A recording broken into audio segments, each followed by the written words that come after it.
Hey everybody, it's Katie the angel that says fuck. And we're doing another one of my little informal, sort of badly shot videos in my room until I can figure out better angles and more professional lighting. I'll get to that eventually, but it's Thoughtful Thursday and I really wanted to just get this video out because it's better to make something than not make something. It took me all day to do Wellness Wednesday just because it was really busy yesterday. Anyway, so for brevity's sake, let's, because I can only do like 10 minutes on IGtv, um, I want to sit here and talk about like the things I'm thinking about as far as doing shadow work on myself and how this might be applicable because it is cancer season. So, hear me out. Cancers often want people to intuit their emotions for them, and because they have a hard time being direct about how they feel. And I'm thinking about this type of behavior in myself. It's not just a Cancerian thing, but it's something I've done in general, but it ties in to the astrology quite well. It's like you don't know yourself well enough to know what you want or know what to ask for. You want somebody to reach inside you and pull it out of you, but you can't even verbalize it yourself, and it's really difficult to get what you want that way. But what inevitably happens is you start to resent the person, especially if you're in a relationship with them. And I used to do this with my ex-husband, as I used to get angry at him for not knowing me better than I know myself sometimes.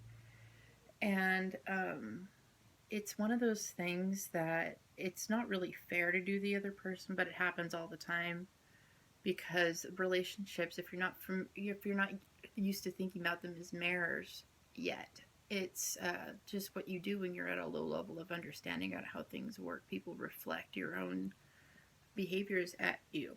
So it would be like, I would have needs, and I expected him to know when to incorporate those into the day, whether it was simple or complicated. And I would get really pushed out of shape if I wasn't seeing it happen. And it's like we want people to be tender with us if we're having a bad day, but we're too verklempt to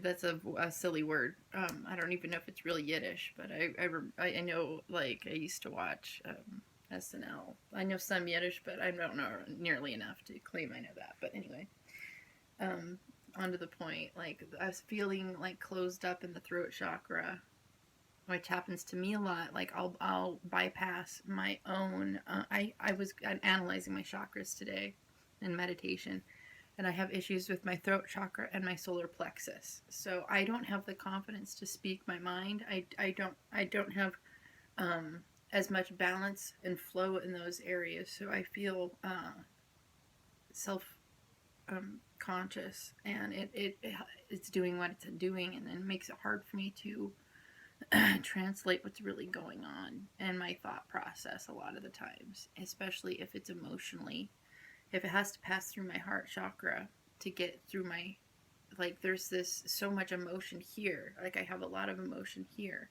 a lot of this is working maybe overtime, and to compensate for my confidence and my ability to speak about it. I've always wished I could be more telepathic with people on a regular basis. It would probably save me a lot of trouble and misunderstandings, but anyway, learning how to open those chakras and communicate and be more understanding of yourself and therefore other people. Like, I have gone over a lot of my relationships, not just with my ex-husband, and in general my misunderstandings with my old friends, and just life. I'm 34, so there's times and times to look at over and over of my own track record, and I just didn't know better. But you know, I was so disconnected and running for myself for a long time that it's no surprise that I was feeling resentful at other people for being so clueless. How could they have known? Like, and I didn't know any better. Like, my examples weren't any better. Like, my parents don't really know themselves still. So, um, it's just one of those things that I'm noticing, and others a lot lately, especially because it's cancer season. Like, almost everybody's exhibiting this right now. And it's like an internal bleeding. And you just, sooner or later, maybe you get drunk or whatever, and like you inflict it on other people, and it's just your own ache. And it's a shame that it happens, but like this is what I'm thinking about. So it's really important to tune in to you. Um, I can't stress this enough. Like,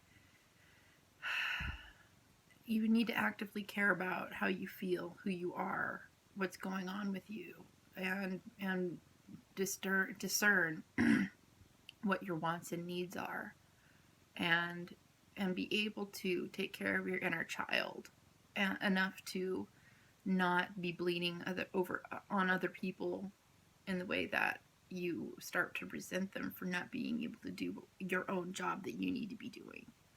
It's your job to take care of that little child inside of you and make it happy, and to be responsible for your own satisfaction in life. And your emotional baggage is yours. It's not somebody else's to figure out. And I'm learning these lessons as I go daily. So, it's something to process as you go. It's baby steps, but the effort, making the effort and doing it is really important, is what I'm saying here. It's one of the things, it's one thing to know what you want. It's another to help somebody understand what your needs are. And it's something that I feel like if people were more emotionally responsible in life for their own selves, then we would be a lot less harsh on our judgments on others for how we get treated, because we'd have a better understanding in the first place. At least that's my understanding. The more I go, the better I know myself. The more I can see my former self was just so damaged in that process. So it just takes time sometimes. But anyway, I'm gonna get this uploaded. That's my Thoughtful Thursday. And I'm sorry about the lighting and the position of the camera and all this, but I know you get the message. Love you guys.